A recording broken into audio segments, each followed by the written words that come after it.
Hey, what's going on? XD here, and I'm back again with another Logic Pro video. And Logic Pro 10.8 is finally here, and it came with a lot of new updates, and I covered the Mastering Assistant update in my previous video. Now today I want to check out the beat breaker, and I also want to check out the new pitch correction that they added to Logic Pro in this new update. So super excited to hear how those plugins sound. So I have a beat prepared that I want to use for this example of the beat breaker. So here how the beat is sounding like. Let me play it from right here.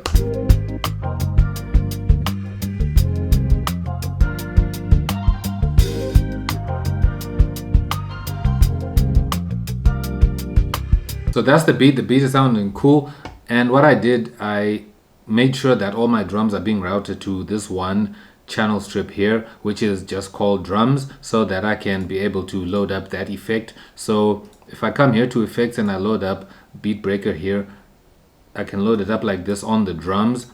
So this is the drums on their own.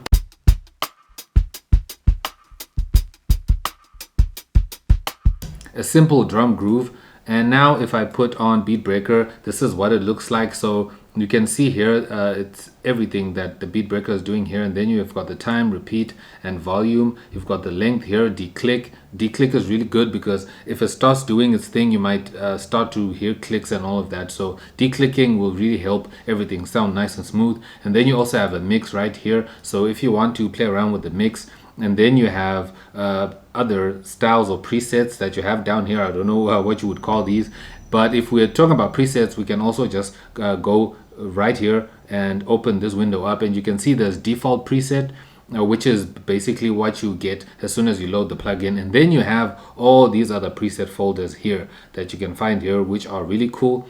Let's see which one we can try out. Let's try out the repeat. Let's say make a fill. So this is without, so I switched the beat breaker off. Sounds super cool. Now let me play the drums back with this.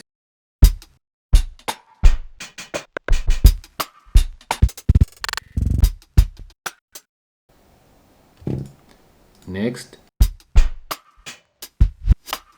This one is called Vox Cut.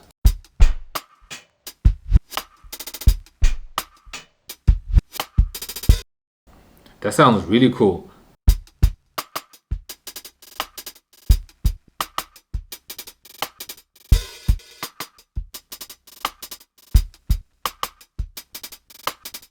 Ooh, that sounds really good. Let me try the others, like this grain drive.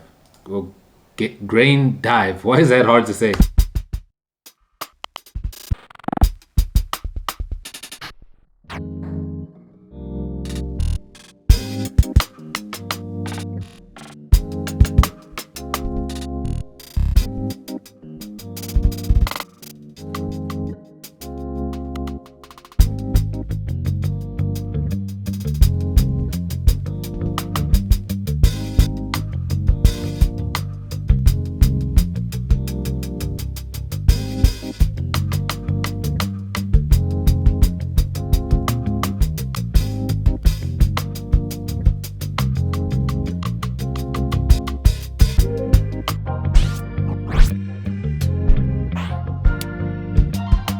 So these presets sound really cool and they sound really good, and I like that you can play around with them and try out different ones, like the different styles of from the same presets. If you do load up a preset, make sure to check out down below here these different variations of the presets themselves. So these are different settings that you can try out to see which one works well for your drum beat and all that. And also you can also just move around these markers that you can see here, and you can also play around with these as well, these lines here, so that you can customize whatever you want to change in the preset itself. So highly customizable basically, so you can customize all of this and check it out and see what happens. So now let's check out the pitch correction, which is basically like auto tune, but it's a stock plugin in Logic Pro. Let's see how good it is on vocals. Okay, so I loaded up a vocal here that sounds like this. You're running circles around me every time.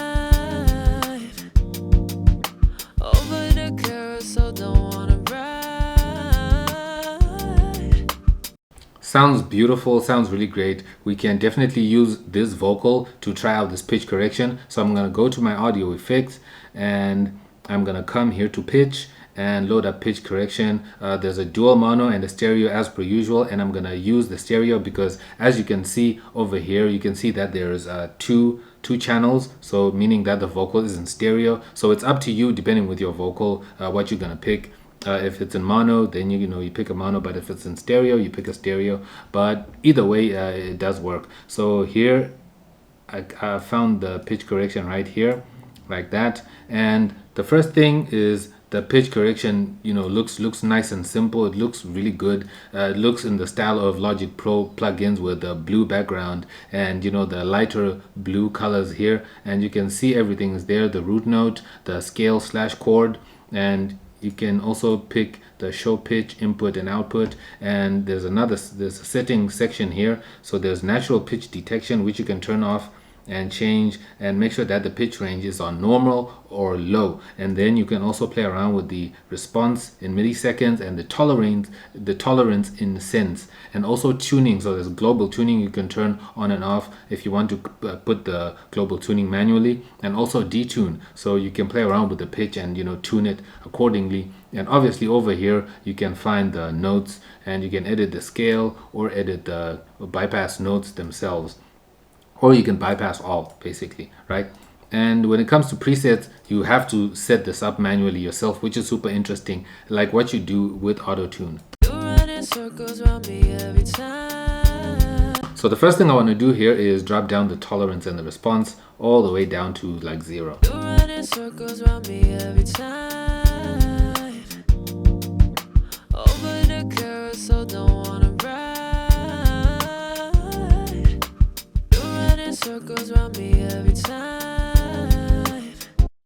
That's super cool. And the one thing you also want to do is make sure that you choose the root note of the track. And if you don't know the root note of whatever track you're working on, just try them all, see what sounds good. So I can start here by C.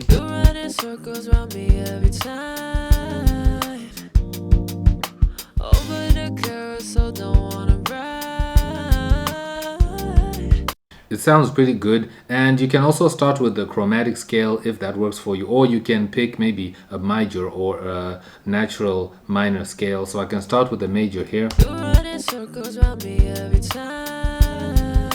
So you can already hear that it's not sounding right. So now let me switch to a natural minor scale.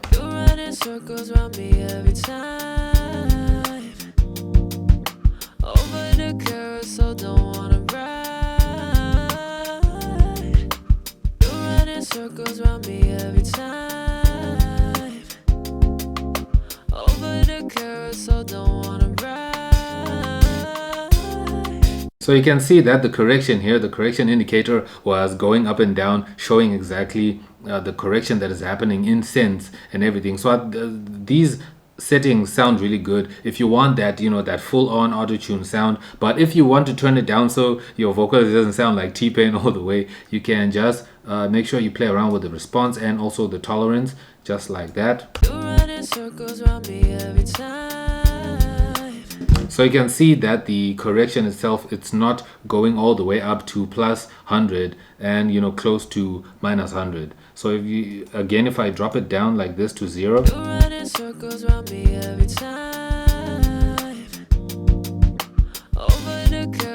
you can see how much it's moving, getting closer to 100 here. But if I raise up the response and tolerance, it's not so aggressive. So that's how you can make sure that the auto tune is not too much, but you obviously want to exaggerate it so that you hear the pitch and you hear that the correction is coming correct. If that makes sense.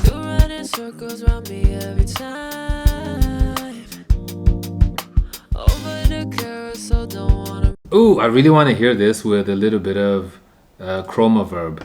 Let me go into chroma verb and load up like a hall, like a vocal hall, like this one, just so that I hear this with a little bit of reverb in there.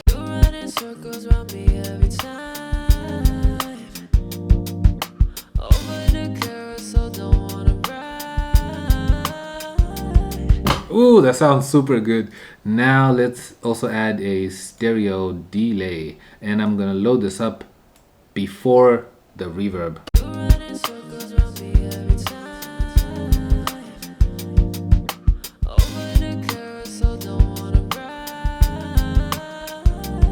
That sounds super cool. Let me know what you think about both these plugins, the Beat Breaker and also the new pitch correction that they added here. If you found this video helpful, make sure to drop this video a like, share it with a friend, and also subscribe if you're new to the channel. If you have any questions, drop them down below. Other than that, I'll see you in my next video. I'm X and I'm out. Peace.